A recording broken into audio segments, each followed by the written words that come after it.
Hey guys, welcome back to the channel. My name's Artem Chuprin. I love talking about financial freedom and growth.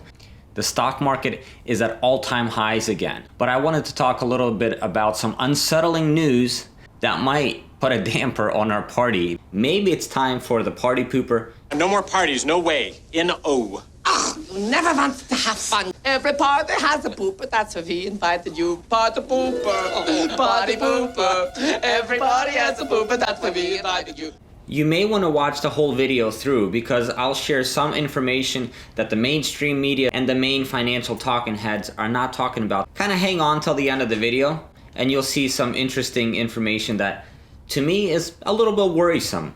Let's jump into the video. So we'll start with the big ticket items. In the news, just last week, the Federal Reserve Chairman, Jerome Powell, he updated the current situation of our economy. So inflation has increased a little more than what they anticipated. We all knew this was coming, but because inflation is higher than they anticipated, they're going to be changing some monetary policies. The Federal Reserve is going to be decreasing their quantitative easing. What is quantitative easing? It's kind of like an injection of money into the economy. The Federal Reserve has been injecting a lot of capital and money into our economy over the last 18 months. And now they're going to be tapering that very drastically. The initial plan was by the middle of 2022, they were going to stop injecting money into the economy. But now Jerome Powell just mentioned that they're probably going to accelerate that plan significantly. What does that mean for us? The Federal Reserve is going to inject less and less money in a much shorter time frame than we anticipated. That's going to cause some liquidity concerns. What's the big deal with liquidity concerns? Here's a little bit in an article I want to share with you guys. The main concern with liquidity decreasing is when the economy is going and there's less money being injected for growth, liquidity crises can happen. This is what really scared the market last week. Now, what does that mean for us?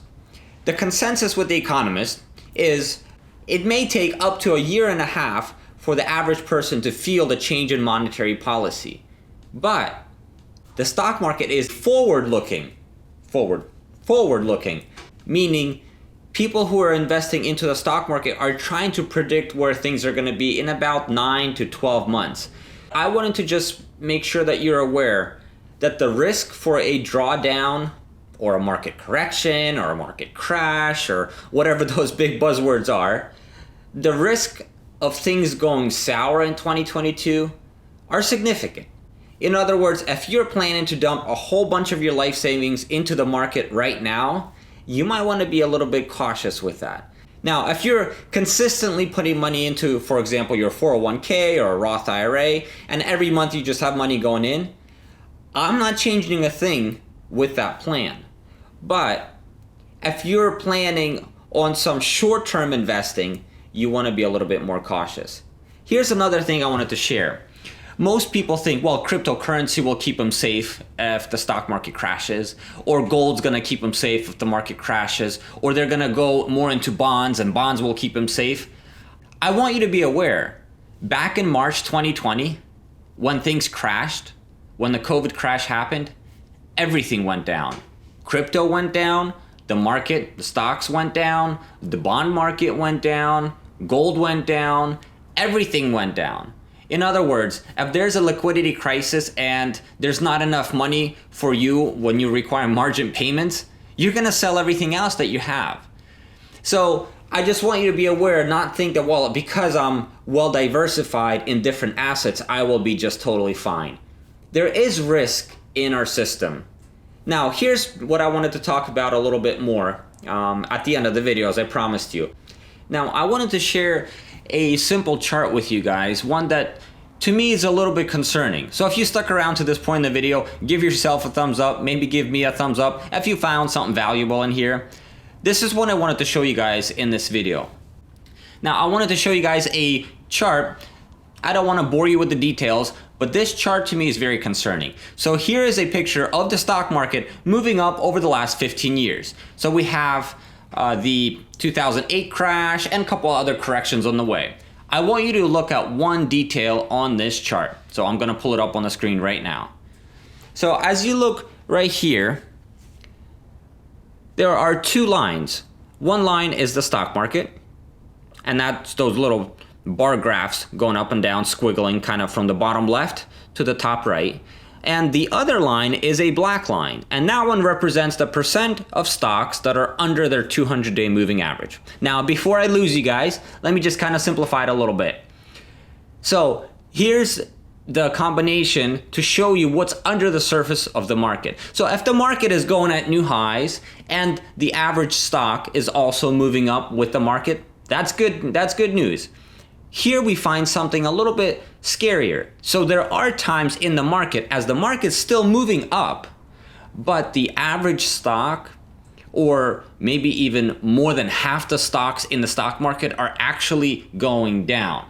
So this chart is going to give you that idea a little bit better.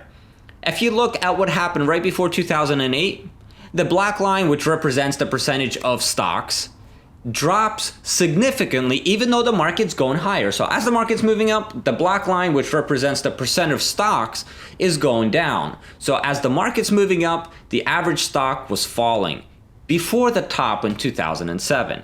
We see that happen as well in 2015. Not to the same extent, but you can definitely see it on the chart.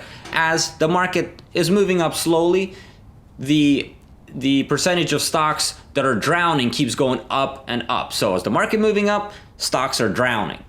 Same thing that happens this year. I want you guys to look at the chart.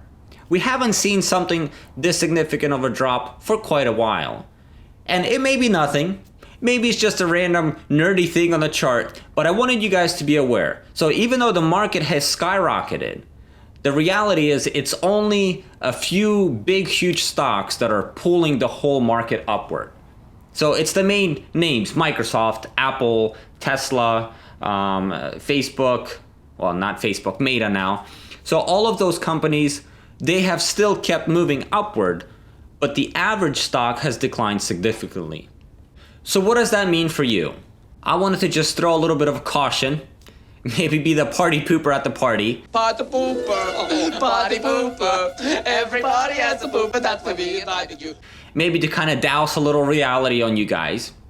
But I want you to be aware that just because everything seems like it's all blue skies and pink and roses and everything's beautiful, I want you to be cautious and not get caught up in the frenzy of getting everything invested as the market is nearing new highs. Just because we are at all-time highs doesn't mean things are great under the surface. That's all I wanted to share with you guys. If you found this video helpful, give it a thumbs up, share it with a friend. I wanted to show you my Roth IRA. So here's my account. It has actually hit $116,000. Guys, this has been an amazing run for the stock market. I don't know how much long it's going to keep going, and it might do great for another little bit. But my gut feeling is we're in for a little bit of a rude awakening in year 2022. Now, when is it going to happen? I don't know. Stay tuned. I'll try and keep you posted as much as I can. You can also follow me on Instagram at Artem Chuprin. I'll put a link down below. Now, when is it going to unravel? Nobody knows. Nobody has the crystal ball. But there is going to be some pain in 2022. Thank you guys for spending your time with me. As always, I appreciate you being here. Wish you well. Love you guys. Artie out.